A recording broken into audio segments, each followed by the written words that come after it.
Good morning. Good morning. Music you just heard is the invitation for all of us to settle down and prepare for our time together in worship.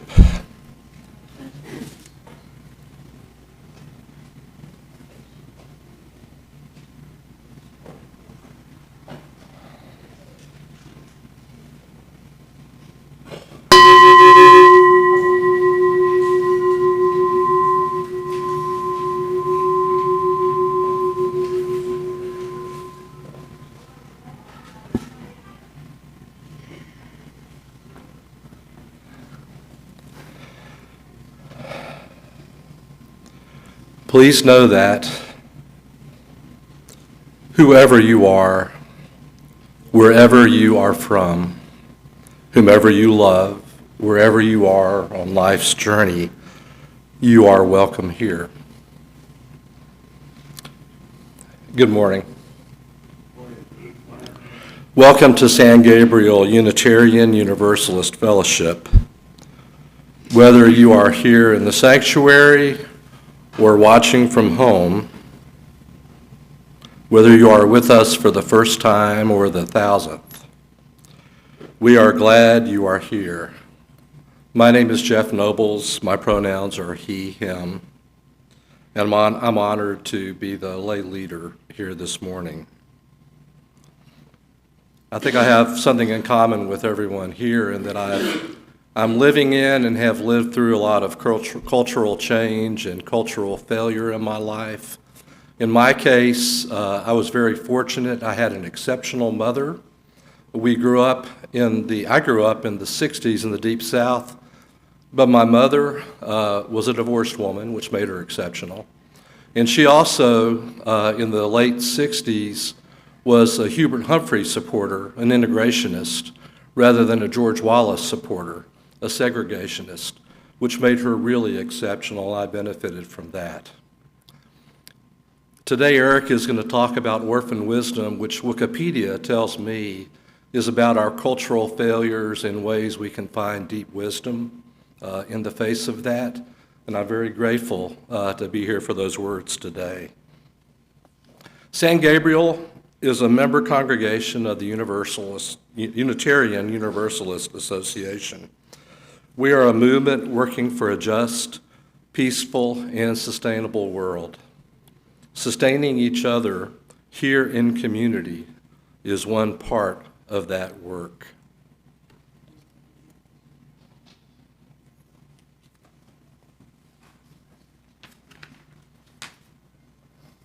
Good morning. I'm Eric Hepburn. My pronouns are he, him. I'm honored to serve as your pulpiteer.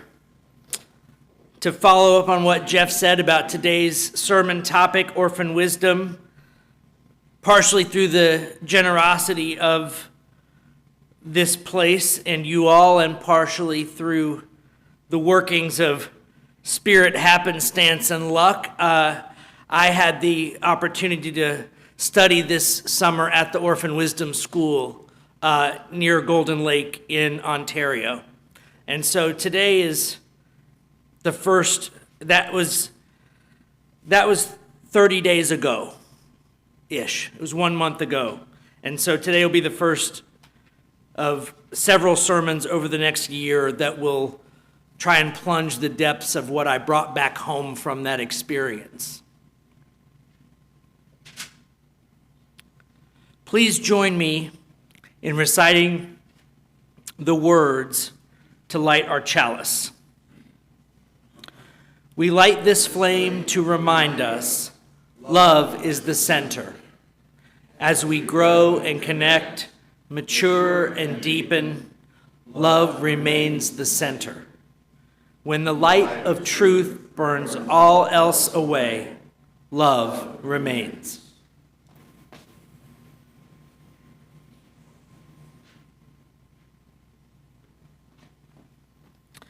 Let us greet this day in song. Our opening hymn this morning is Come Sing a Song With Me. It is number 346 in the gray hymnal. We'll be singing the first 3 verses, and the lyrics will be projected Please rise in body or spirit as you are able.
Sometimes we're carrying something on our heart that can prevent us from being fully present.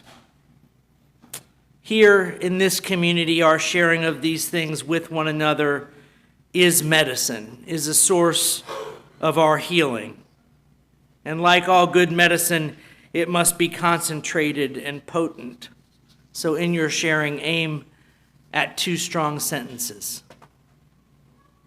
So if you are carrying a sorrow on your heart right now, I invite you to share. And in this time, while you are practicing grief and vulnerability, the rest of us will do our utmost to practice presence and deep listening.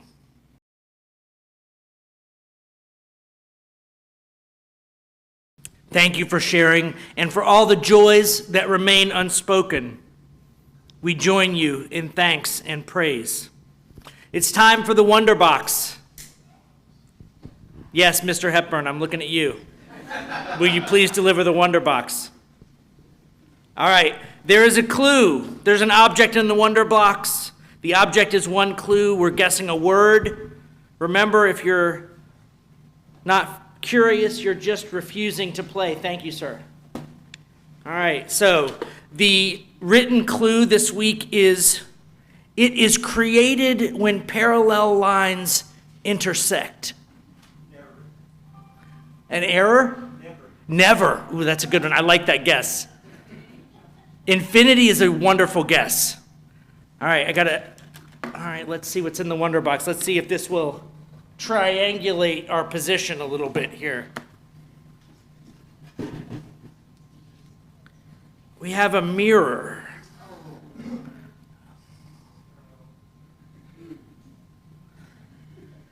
All right, so in the world of drawing, when parallel lines intersect, that drawing is drawn in perspective. Perspective is our word this morning, and I'll try and get better at writing clues. So, our word this morning, our Wonder Box word is perspective. And today's story comes from the founder of the Orphan Wisdom School, Stephen Jenkinson, in his book, Die Wise. I've read to you from that book before. It is a story that honors his teacher, Dr. Hugh Morgan Hill, also known as Brother Blue. And my retelling of this story honors Stephen as one of my teachers. And the story is called Once I Had a Brother.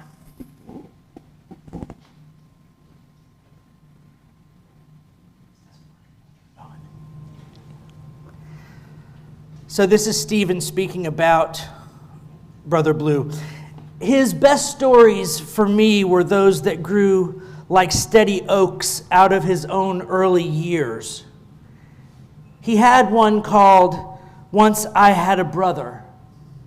You see, he grew up with a younger brother who had severe learning problems in a time where there was no such thing as special education, in a place where he described himself as one black button in a field of snow.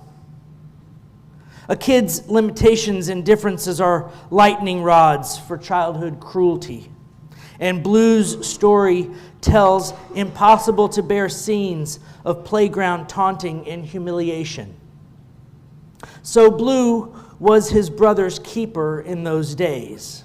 It happened when he got a bit older that Blue won an academic scholarship that was his ticket out. But he refused it, knowing that with both parents working just to keep the family afloat, there would be no one to care for Tommy. His mother overrode his decision by holding him to the responsibility of bringing honor to the family with the keenness of his mind, and by promising him that she would quit her home cleaning work and stay home with his brother. As Blue told it, he got a call a few weeks after going away to Harvard, telling him to come home for a few days and bring his good suit with him. It turned out that, knowing how fiercely her son defended his brother's soul against the cruelty of the world, she made a promise to him that because of the poverty of the time, she couldn't keep. She had taken Tommy to a home to be cared for while his parents were working, and for no medical cause that could be found, he had died there after a few weeks. The world, too hard a place for his soul. As he got to the end of the story, Blue would look around the audience for his brother. Literally. He would say, "Is it you? Is it you that's too fine a soul for this world? Is it you that's looking for a way out?" When Blue told this story, and I performed it with him maybe 50, maybe 100 times over the years, some people just couldn't bear the heartache of the thing. People would be sobbing, most would be silent. It was an epic of human sorrow. And I tell you just the bones of the things here to give you a way of hearing the story that I want to tell you now. One day in the midst of our tours, Blue and I did something that was one of the few normal things we did, given the demands of touring and the typical extremes of the heart that his performances brought us all to.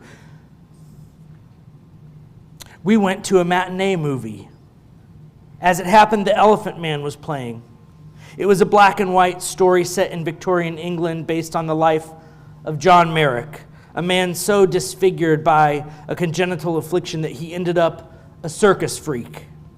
Well-intended scientists rescue him from this life only to subject him to a subtler kind of investigation and segregation. Toward the end, there's a scene that is an extended soliloquy of Merrick primping himself in front of a mirror. The mirror being where the camera is, and so he's looking at you, fixing the few hairs on his head, rearranging the ruffles at his wrist, and retelling the story of his life to you that you've just watched. But instead of the panorama of human cruelty and heartache. He tells it as an unlikely, mythic journey of challenge and wonder that has all been gathered into the extraordinary happening that now he finds himself with people who care for him. He has friends. When he says it, I have friends. It sounds like he's describing a miraculous gift that has come to him without reason or warning. The same thing that most of us probably take as a given. I was pretty weepy watching that scene. Because of his deformity, the elephant man couldn't lay down. He'd spent all his sleeping hours in a half-sitting position. And after this soliloquy, he moves off camera. And after a moment, you hear his bed springs creak. And then you hear his labored breathing. And it takes another moment yet for you to realize what he's done. And everything inside you rises up and says, oh no, not now. You just made an impossible case. You just said you had friends. Anytime before now I'd understand it, but not now. You can't end it now. Get up. And that's how it ends, as I recall. You knowing that his life was suddenly full enough and good enough that it didn't have to last forever to be worth living. The lights come up in the theater. There were only about 7 people there, and we sat for a long time without moving. When the cleaner started sweeping up the popcorn from the back rows, we got up and slowly made our way up the aisle. I was talking away about the movie, about what it did to me, and so on. Blue didn't say a word during my long response. We walked through the foyer and out into the busy afternoon street. We stood there a long while in silence. Then he turned and looked at me the way that he could look, with some kind of epic understanding sweeping through his eyes. And this is what he said. My heart is broken. I never want it to mend.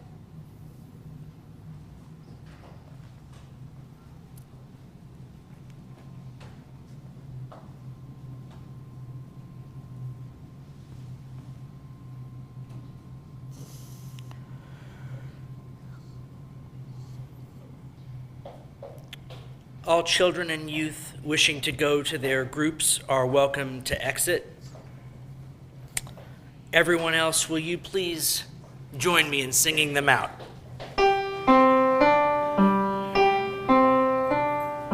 Go now in peace, go now in peace. May the spirit of love surround you everywhere, everywhere you may go. Go now in peace, go now in peace. May the spirit of love surround you everywhere, everywhere you may go. For our anthem this morning, we have John Walker performing Swimming to the Other Side by Pat Humphries. Good morning. This is a contemporary folk song by Pat Humphries. We are living neath the great big dipper. We are washed by the very same rain. We are swimming to the stream together, some in power and some in pain. We can worship this ground we walk on, cherishing the beings that we live beside. Loving spirits will live forever. We're all swimming to the other side. I'm alone and I am searching, hungry for answers in my time. I am balanced at the brink drink of wisdom. I'm impatient to receive a sign. I move forward with my senses open. Imperfection that be my crime. In humility I will listen. We're all swimming to the other side. On this journey through thoughts and feelings, finding intuition, my head, my heart, I am gathering the tools together. I'm preparing to do my part. All of those who have come before me, stand together and be my guide. Loving lessons that I will follow. We're all swimming to the other side. When we get there, we'll discover all of the gifts we've been given to share have been with us since life's beginning, and we never noticed they were there. We can balance at the brink of wisdom, never recognizing that we've arrived. Loving spirits will live together. We're all swimming to the other side. We are living beneath the great big dipper. We are washed by the very same rain. We are swimming in the spring together, some in power and some in pain. We can worship this ground we walk on, cherishing the dreams that we live beside. Loving spirits will live forever. We're all swimming to the other side. Loving spirits will live forever. We're all swimming to the other side.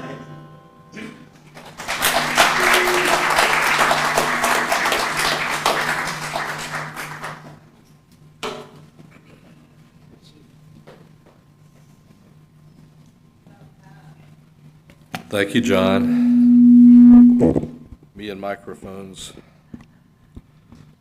I invite you into a place of deeper stillness and reflection.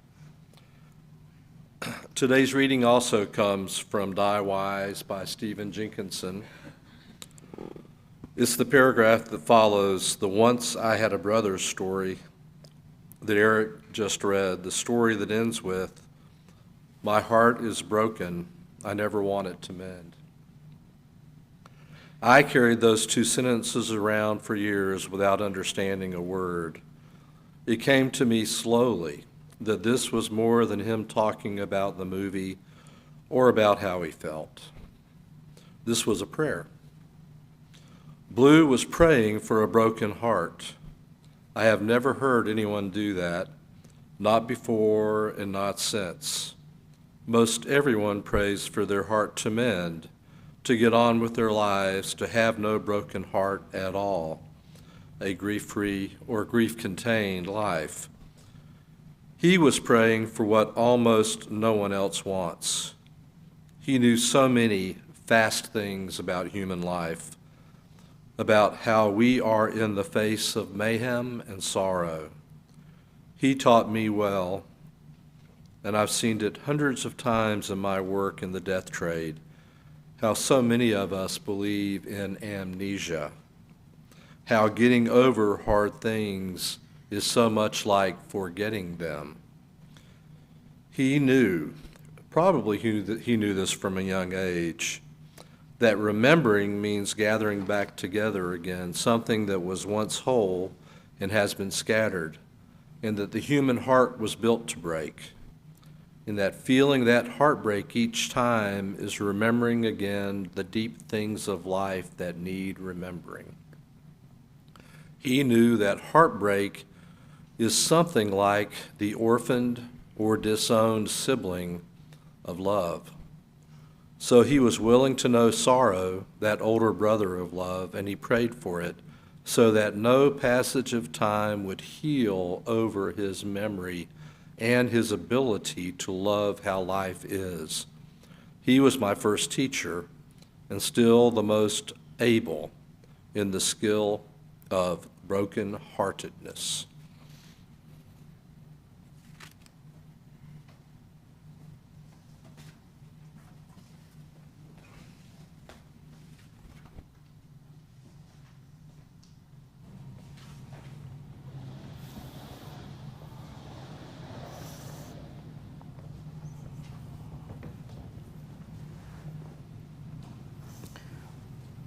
he knew that heartbreak is something like the orphaned or disowned sibling of love.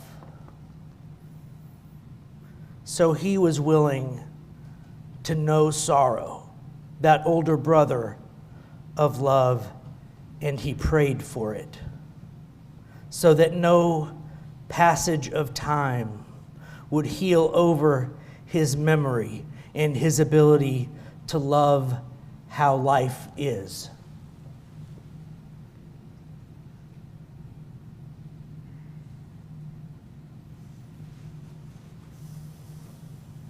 Trying to tell you all in 15 minutes what I carried home from a week of being in that culture is like trying to capture lightning in a bottle. But I'll do my best to honor the experience and to share a few things with you that I hope you can take home and that will mean something to you. Now, one of the interesting things about the Orphan Wisdom School that I didn't know until I got there was this. When I'm on spiritual retreat, I have a tendency to fast. That's a practice that I started exploring when I was a teenager. It's something that I still do when I feel moved to do so. And so I arrived at the Orphan Wisdom School thinking, well, maybe this is another one of those moments where fasting is the right move. But I was disabused of that notion very quickly on the first morning. There was an entire prayer and ritual around the preparation and service of the food.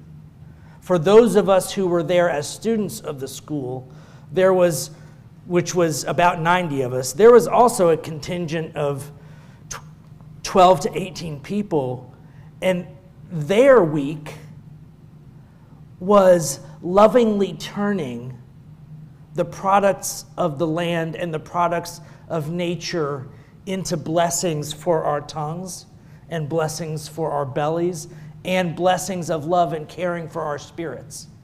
Part of the way that this place cares for you is the way that they pray over their food and the way that they love the earth who's providing the grain and the corn and the berries and the herbs, and how those things are lovingly combined into a form of sustenance that doesn't just make you feel not hungry, into a form of sustenance that makes you feel seen and heard and fed and loved and embraced. So I knew at that moment that not eating the blessing would be inappropriate. I gave a testimony at the end of the week. I got diagnosed, I guess it must be going on 13 years ago now, with some food allergies that moved me from the category of low overhead, I can eat anything and show up anywhere and not be a problem, to high maintenance. Now, this was a category shift that I was and remain uncomfortable with. I was taught to be low maintenance. I was taught that there was value in being a low maintenance kind of person. And so being put in a situation where caring for myself appropriately meant that I had to inconvenience my hosts with information, with expectations.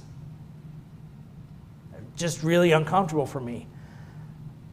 The way that they handled allergies at this event, and I said this at the end of the week and I meant it truly, made me grateful for the first time to be who I am with allergies.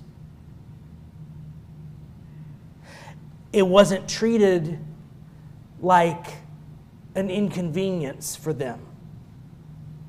It was an opportunity for me to live on the receiving end, something that you've heard me preach from up here time and time again, that we are all worthy and valuable just for being us. You don't have to have done the accomplishment to be worthy. You don't have to have done the thing, said the thing, been the right thing, snuck yourself below the bar of low maintenance to be worthy. The way they fed me said, we see you for who you are, and you are worth this trouble. Let us take this trouble to serve you the food that you need, to serve you the food that you deserve, not because of anything, just for being you. What a blessing. So I'm going to wrap this into a meta answer to my friend and provocateur Lou's prompts to simplify my services in a way. And I know Lou and I's love is strong enough that he will love me using him as a foil as opposed to feeling called out about it. So, here's the thing.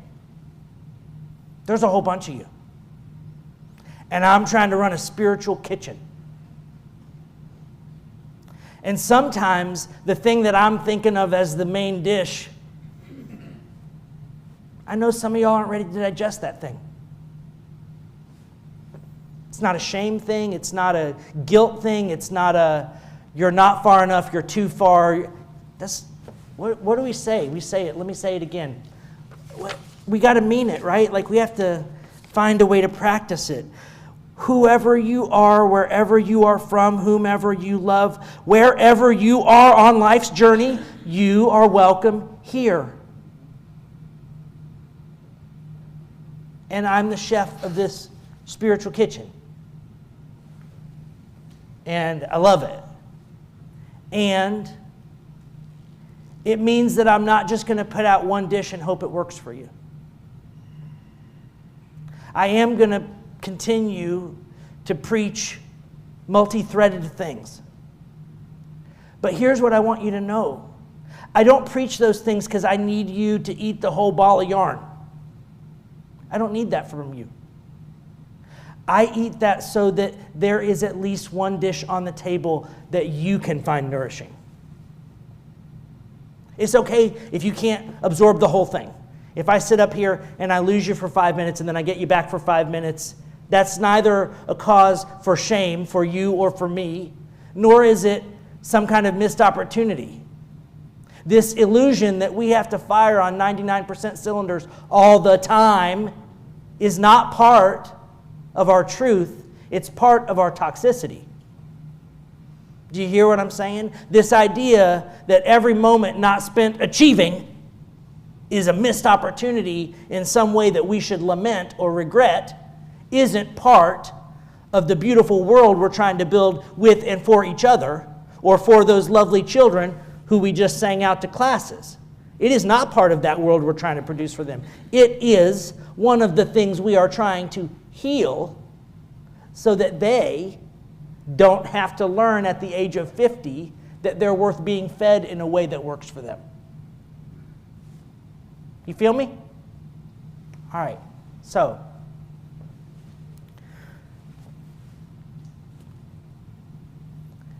let's talk about a couple things. I taught a class in my last year at First UU in Austin. I taught a class on this book, Die Wise. Now, Die Wise is a heavy protein of a dish that not everybody is ready to digest at this moment. And that's okay. That's why there are 1 million authors and 10 million books out there, and you can find one that works for you. But if you are intrigued by some of the things I've read from it, I encourage you to pick up a copy. It will push you and challenge you. I did this group, and we started with about 20 people, and we ended with about 8. And that wasn't a failure of the bad kind. That was all right. I had some people who 6 weeks in were like, every time we meet, it's like sand in my bathing suit. All right, well, you get to answer the question, is the sand in your bathing suit a learning invitation for you at this moment, or is it a distraction from where you are in your journey? You see, we don't all need the same things. Like, when we acknowledge the diversity of journeys that we're on, we recognize that we don't all need the same food or the same experiences or the same moments to make the next step on our path. Right? So we leave some space for one another. We leave some space for one another to be like, boy, I'm really glad that somebody made pasta salad because people love that stuff. I remember when I used to love it, but that doesn't feed me anymore. So I'm going to leave the pasta salad bowl sitting right there on the buffet table, and I'm going to walk down and look for something that's right for me. Or on occasion, I'm going to experience some discomfort, but I'm going to eat that thing anyway. Yeah? I believe there's a ancient biblical thing of something along, I know the right, but keep doing the wrong, right? That's the spirit of the thing. So, as Eckhart Tolle says, sometimes you're going to just redo that negative pattern, that habit in your life that's not the best, it's not the healthiest. But here's the thing. Don't add another unhealthiness on top of it by beating yourself up about it. In this moment and in this way, the Buddhists are, I think, the ones with the deepest insight. That momentary playing out of some old conditioned habit where you ate that sweet thing you weren't going to eat anymore, or you drank from the bottle you weren't going to drink from anymore, or you did the thing that you said you weren't going to do anymore. It's just like a thought. You are capable of having it and letting it flow down the river of time, out of the present and into the past. It doesn't mean you have to adopt it as part of your identity. It doesn't mean that you have to spend extra time and energy flagellating yourself over your perceived failures. That's just adding one mistake onto another mistake. Do you feel me? Let yourself make mistakes.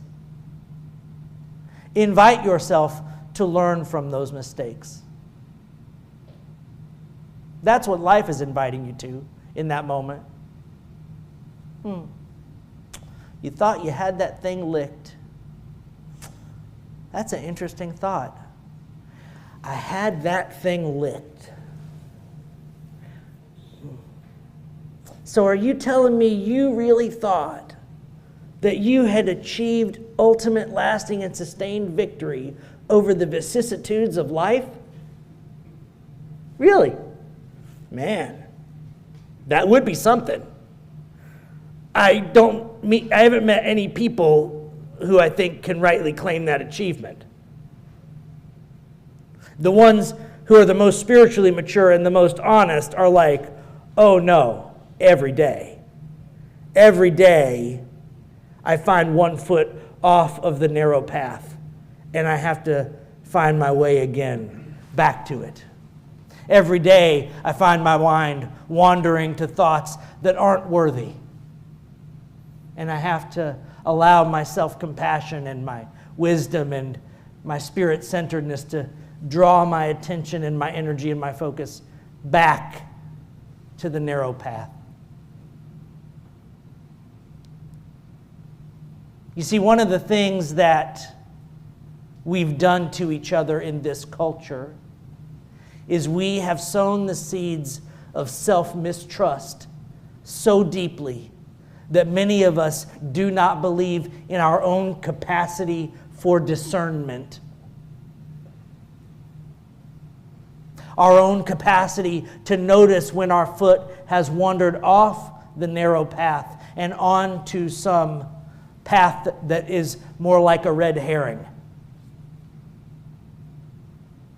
But just as I mentioned earlier, that our worthiness is something that we have to learn. I think there's an argument to be made that we're relearning it. But whether it's again or for the first time, we have to learn this worthiness. We have to stop attaching it to things that aren't related to it, like our productivity or our ability or our race or gender or sexual identity or our political affiliation or. Or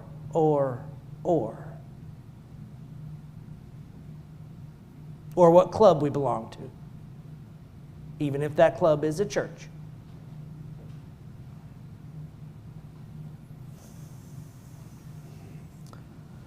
So,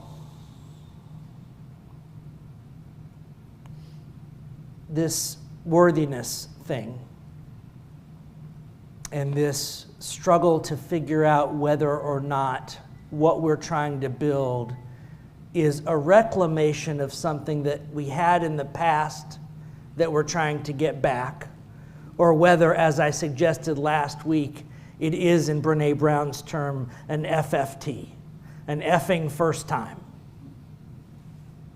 I'm, these days, on my own spiritual journey, from the vantage that I see in this part of the trail that I'm on in my own life, I'm feeling and intuiting, and the spiritual guidance I'm receiving when I do my own discernment practice is that this lens of viewing this as an FFT is simply more useful to us, or more useful to me, than this idea that there's an idealized past back there when we got it right, and that we ought to be thinking, well, what's the oldest religion on the planet? Well, what's the oldest spiritual book? Well, what's the longest lineage of traditional teachings handed down? Now, this is not to dismiss all of that stuff. I think the analogy of standing on the shoulders of giants is a non-trivial analogy. I think it's a deep analogy. I think we could talk about it as roots instead of giants. So there's a whole bunch of analogies we could use. We need the past. We need the learnings. We need the transmissions of wisdom. We need the transmissions of consciousness. We need to be aware that those who came before us and struggled were not struggling that differently from us. And that they were, in fact, struggling differently from us. Right? We have to hold that paradox. Because we are, in fact, living in the first moment where global communication, almost non-time delayed global communication and global village making, is a reality with which we struggle. That was not a reality with which we were struggling in the year that I was born. It was not. It is now. It is part of what we're doing. And it is important, and it does matter. And those people who came before us, even way before us, were not simple, stupid hunter-gatherers who weren't experimenting with what it meant to be human. They weren't just kind of like a gang of chimpanzees just hanging around waiting for Western civilization to show up. They were real, deep, fully functioning human beings engaged in the same meta process that we're engaged in. What does a good life mean? How do we be in relationship and community and village with one another and honor that? And what is this weird voice in my head that happens when things are quiet? Like, what is this communication from outside the realm of logic? It seems to be more intense when I'm in nature. That's weird. But also, when we do our drum circle rituals, it seems to come up. What is this spirit thing? And how does it relate to this divine thing? What is that stuff all about anyway? And is it important? Well, I'll give you my take on it, which is, if every single individual human and collective human throughout our history has struggled with it, it might be real. It might be something worthy of struggle and interrogation and integration if it has been a ubiquitous part of human history. even if in the war against people who have misused that reality for their own political and power games, we have come up with a philosophy that says, I prefer to think of this as a purely materialist thing and just forget about all that other stuff. Just forget about it. Well, we could, but when I meditate, I don't get silence. When I'm out in the woods on a 4-day fast, I don't get the emptiness one would expect from an empty, uncaring universe. That's not what my experience has been. And I have gone into those moments, many of the early ones, without preconception. I walked out there as a physical materialist and came back wondering whether that circle on a Venn diagram was really big enough to capture everything that was true and earnest and honest and necessary about being alive and being human. Nature taught me the question mark. So,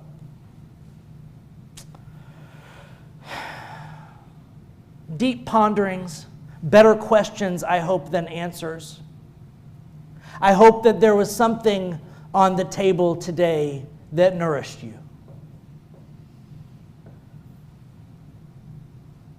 I hope there weren't too many things on the table that you were allergic to.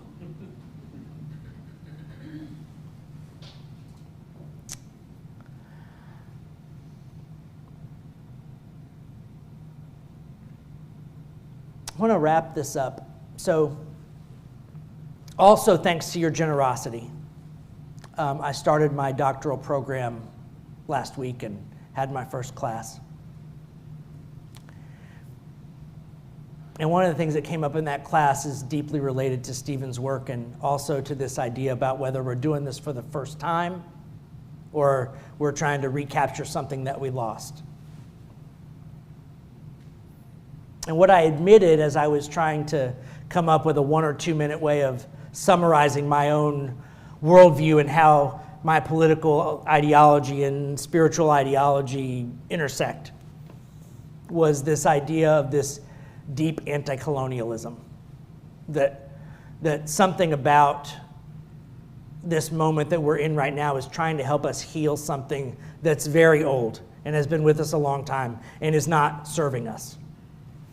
Now, one of the stories that Stephen tells, and I can't remember if it's in this book or the book Coming of Age, but he tells a story about going to visit the baths in Bath.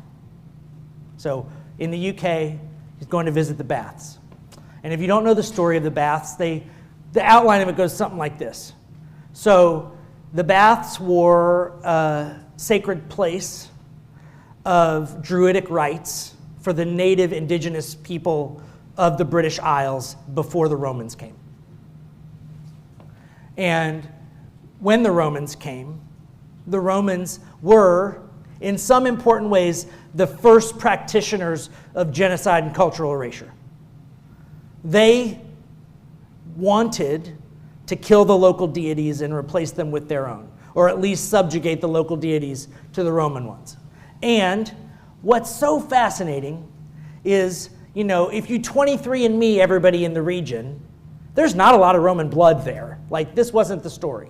The story was not one of biological conquest. The story was one of cultural conquest, because the people in that region are, like the people in Central and South America, mostly indigenous. They are, by blood, mostly the indigenous people of that area. But here's the thing that keeps sticking like a thorn in my brain. When the framing happens, when the people who curate the museum and tour you through the baths and write the signs and the placards, whenever they use the word us, it refers to the Romans. Whenever they use the word us, it's claiming themselves as not the natives of that place. It's claiming themselves as the victors. So you see this habit that we have, this colonialist habit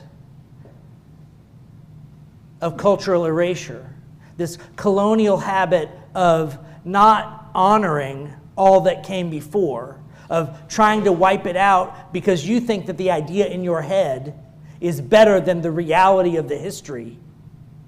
This habit is a deep and long-standing one.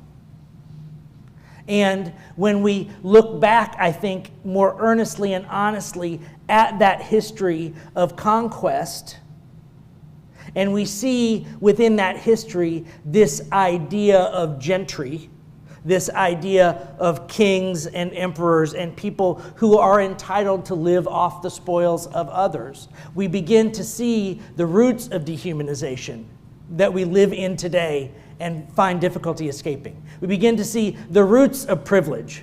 Not just privilege as something that like you should be shamed for, but privilege as an idea that there are some who are, by dint of their birth, entitled to more and different than you. We're still addicted to royalty. You guys see that, right? Like, do we let the happenings of the royal family in the UK pass without notice or mention? Oh, no. No, we still really like that idea. We still really like the idea that some of us must be worthier at birth than others. It's a deep idea. Challenging it will challenge many things you hold sacred. Many things. It's worth doing anyway. All right, we're going to close there. Thank y'all.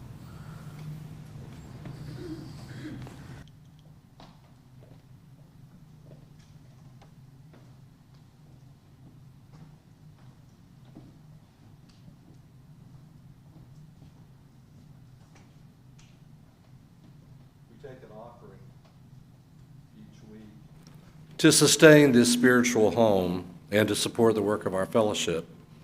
If you are visiting, we invite you to fill out a visitor card and put it in the plate or return it to the visitor table in the back. For offertory music, we have Meditation on How Great Thou Art by Carl Boberg, performed by Gene Olson. The offering will now be gratefully received. Thank you.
Sometimes we're called to add our voice to the chorus. Sometimes we're called to speak aloud a message resonating in our own hearts and minds. So if you're experiencing a call to reflect, respond, or resonate with today's message, please raise your hand for the microphone.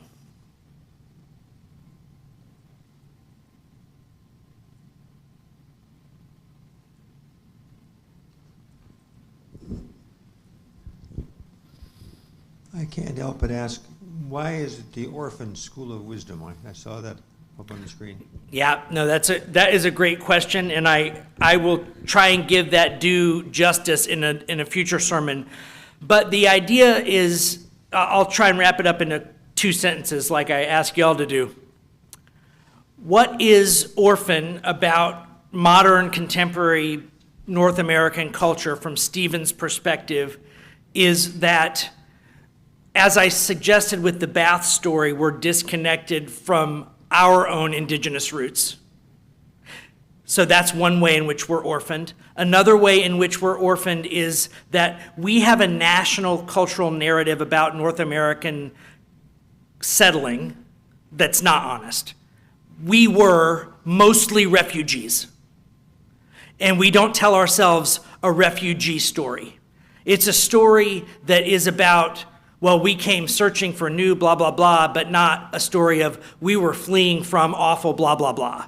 It's a story that denies that there was trauma as part of our experience, and our disconnect from that trauma has made us a grief-illiterate society that needs to learn how to grieve again, how to grapple with the harder, less comfortable, less self-aggrandizing portions of our narrative so that we can stop doing harm in the world and start being a force for healing and good.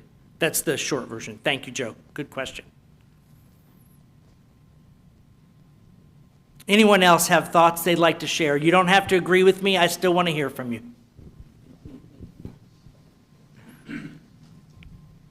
I know you don't know me. I used to go here years ago, and I'm back for the first time in a long time. But what resonated with me was when you said that heartbreak is the orphan sibling of love. It just really resonated with me. So I really got that sense that we cannot have love without heartbreak. So, Thank you. It's good to have you back.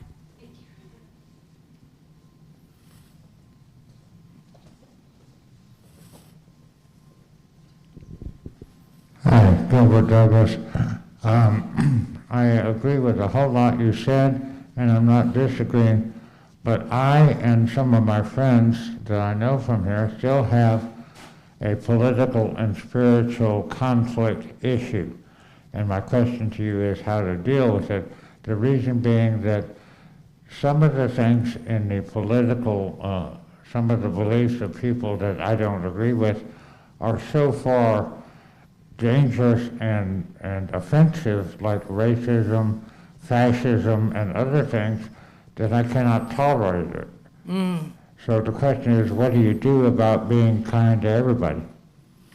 Well, so here's the thing, and I don't mean to present this in too binary of a fashion, but I'm gonna, for the sake of brevity. I'm gonna paint this, you have 2 choices. You find your own spiritual practices that enable you to walk a path toward deep enough love that you can offer them the healing that they need. Or you reduce yourself to their level and dehumanize them. I don't mean to make it too stark, but there is no path out of this where you get to other them and then make an excuse about why othering them is okay because you're mad at them for othering other people. Do you see what I'm saying? That is a cycle that only eats itself. So that's why we're reading the book that we're reading this year, because what I'm asking of you is neither simple nor straightforward nor easy. I am asking you to dig deep into your own history of trauma, your own history of love and worthiness, because I want us to cultivate a way of being together where we have access to enough love inside ourselves and among each other that we can offer love, which is the only source of healing that I know of, to those who need it most, And those are some of the people you're describing, those so embedded in their own fear that all they can do is project that fear and anger and hatred outward against others. What I'm suggesting to you is they don't need less healing than the people whom they are hurting. I'm not trying to center them, don't get me wrong. But what I'm saying is that we can't just other them in response to them othering other people and pretend like we're helping them or helping the people they're harming. We're just participating in what the Buddhists call samsara. We're just stirring the pot with no elevation to it.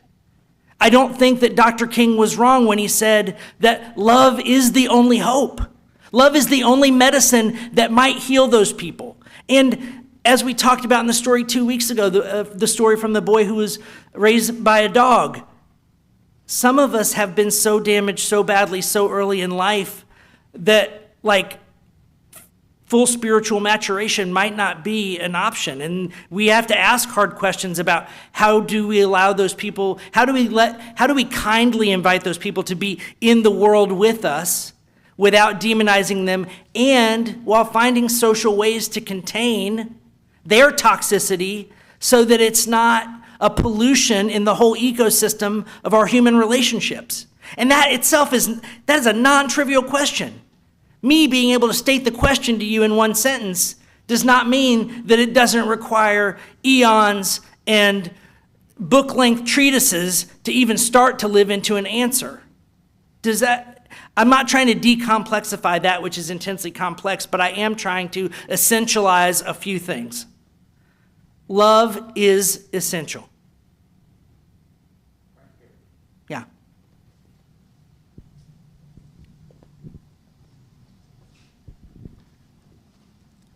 Hi, my name is Lacey. I've been coming with my children lately. The whole Brother Blue thing was more when he got up and was talking about like how he got the understanding of it and how you need to remember to get the strength from it.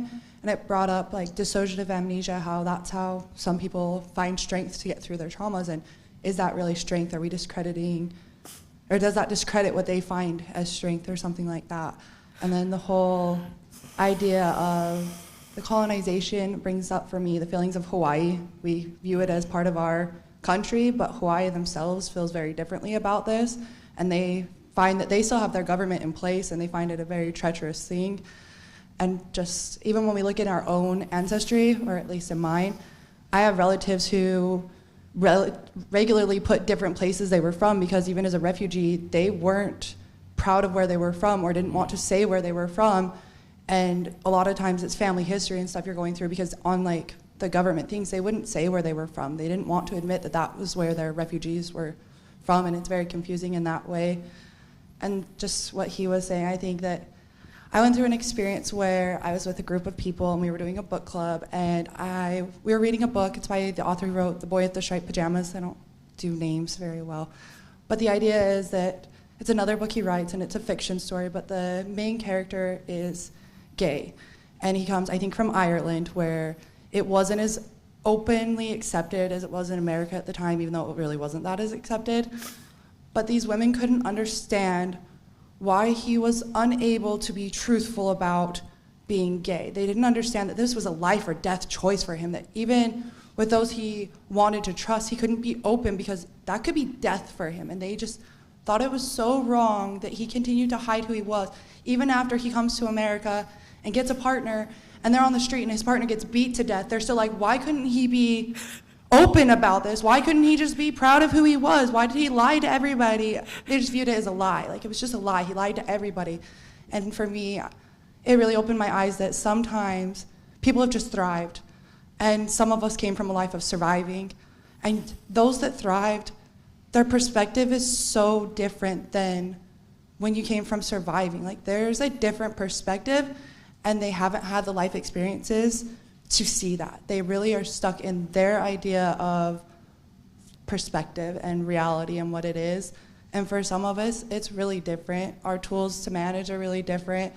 And I think what you got to is just like understanding and love and not othering them, and knowing that like the understanding, especially with like the prison story, I think it was last week, where this dude just came from things, and he didn't understand and see the world the way that people who had different opportunity were able to. So sorry I got so long. Don't apologize for sharing. Thank you so much. That was a lot. And that's not a criticism, it just means I can't do justice to all of it in a couple sentences.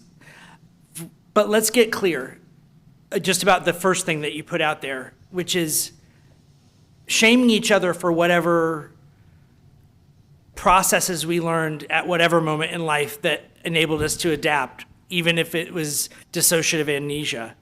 That's not a path forward. Like, shaming people for whatever mechanism they used to adapt to a hard moment is not a way forward. And it's not a statement about weakness or worthiness or strength or anything. It's just, this is what happened to this person. And I think the question for us is, as we move forward in community with people who have been through those kind of traumas, how do we support their healing? That's it. And the foundation for asking that question, I think, comes from a place of love. And so, look, it's real easy to say and real hard to practice that everybody's just doing the best they can with the tools they've got. And there are moments when we don't even want to give ourselves that much credit because we're so habituated to fault-finding ourselves about, but I didn't do this, but I didn't do that, but I didn't do this. I could have done better, I could have done better. I want you to think about it this way, just for a minute. If you could have done better, you would have done better. The fact that you're noticing something in the rear view isn't an invitation to beat yourself up. It's an invitation to carry that new perspective into your next opportunity. Beating yourself up is just misplaced energy. That view of the rear view about that thing you could have done differently isn't an invitation to self-flagellation. It's an invitation to grow. And you're worthy of grow because you remembered that you're worthy and that you're loved. You're loved by me. You're loved by a universe that cares a lot more than you think it does. You're loved by the people in this room and probably lots of people outside this room. And you're loved just for being. Because your being is enough. All right. Thank you for sharing. Thank you all. It's time for announcements. So if there's something that you would like to share with your colleagues about an event going on, I'm telling you that I think our plan after this is to head out to Hutto. I see you, Lou. We're going to bring you the mic in just a second. Our family's heading out to Hutto. There's a celebration out in Hutto this afternoon for the Crown, a celebration of the Crown Law. So it's for those of you who aren't aware, it was legislation that was passed that ensures, in particular, that people can wear hairstyles from their culture without schools saying, "Hey, that's not okay at school." That's the gist of it. The other announcement that I want to make is everyone who's on the mailing list should have gotten an invitation for a small group over this last week. If you want to ignore it because you don't want to do it, you can just ignore it. But if you're interested in participating in small group, maybe, please fill out the survey. If you are a visitor today and you're intrigued enough about the small group thing, give Pam your name and email address on your way out, and Pam will email me a list, and I'll make sure those of you from today who didn't get the other email will get a copy of the email in time so that you can participate. Pam? And we also have paper surveys back here if anybody. Perfect. We got to figure out how to get those to me, though. Yeah. All right, fantastic. So those are my two announcements. Other announcements, things you want to share? We got Lou back here. Yes, thank you. Once again, the UUA and the Texas UU Justice Ministry is asking all congregations in Texas, particularly through the UU Justice Ministry of Texas, to participate in the effort to get out the vote. And they're working with a Reclaim the Vote Common Ground group, which means they've identified people who have registered in past elections to vote, but who haven't voted recently. And to say we need to encourage people to vote, to exercise that right and privilege we have in this country for the sake of democracy. And so the way they are doing that, they're asking every congregation in Texas to take a certain number of postcards. We have the postcards, and they want you to follow a guideline to really amounts to fixing voter registration information on the card and writing 3 or 4 little sentences. There's a script for those. The cards already have postage on them. What you do, you take dress labels that's already been prepared and stick a dress label on there with the card and write 2 or 3 sentences. We have them in packets. We've been asked to do 500, and we are asked to do them for Williamson County, Tarrant County, and Denton County. So we've put 20, there's only 20 postcards for you to write and affix labels on. If you're willing to do that, there's a sign-up sheet here. Just don't grab one and take it. We have to keep track of all of these. So put your name on the list here according to the number on the packet and take it home, work on it, and we need to get it back at the end of this month. Thank you, Lou. Thank you. Any last announcements? We got one more right here. Morning, I'm Pat Berthold. If you're visiting for the first time or you've been visiting us for a little while and you're interested in finding out more about what Unitarian Universalism is, what the history of this congregation is, and what it is to be a member, we're having an orientation 2 weeks from today from noon to 2. There's a sign-up sheet, clipboard back here, and we'd like to get a head count of those who are interested. If you haven't already signed up and you're interested, either hit the clipboard or there's my email address on the announcement. Thank you, Pat. Thank you all for connecting us to each other and the world beyond. Finally, if you have a brief gratitude to share, please raise your hand to do so. Mel.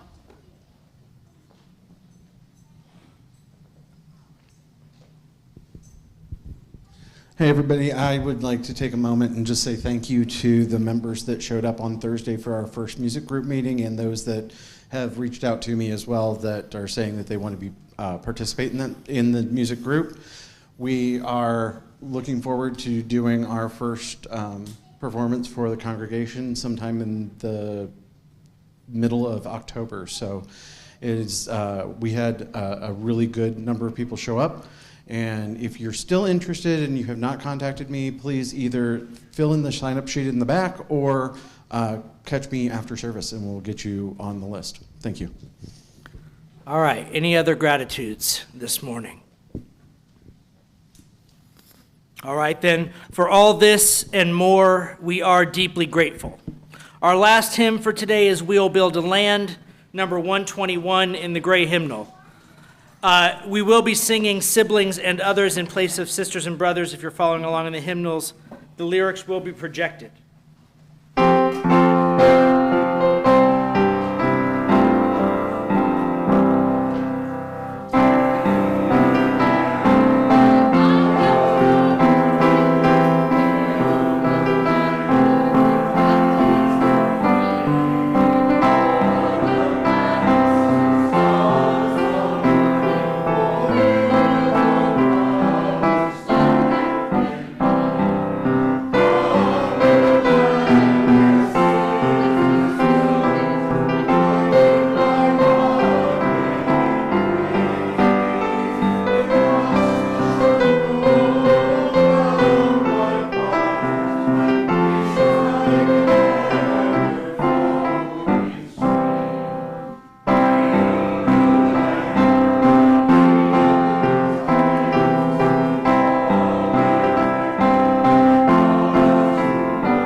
As we prepare to return to the world, we remind ourselves through our affirmation to carry our work from this place to every corner of our lives.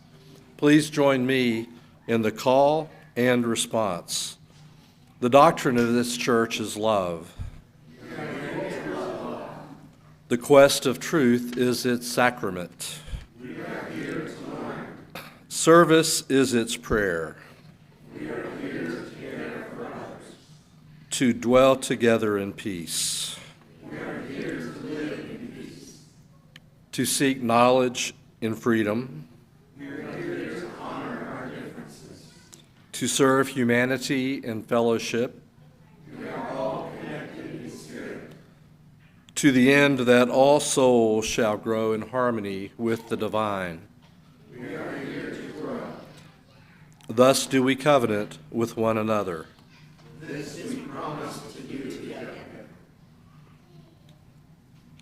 Please join me in reciting the words to extinguish the chalice.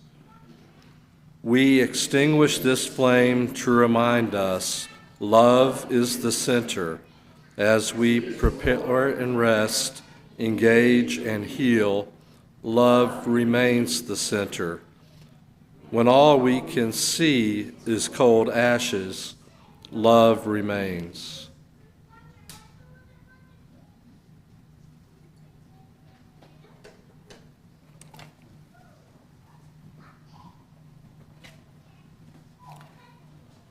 I offer you as benediction, may you find questions more profound than answers, play more proficient than mastery, vulnerability more powerful than invincibility, supplication more productive than control, and a peace that passeth all understanding.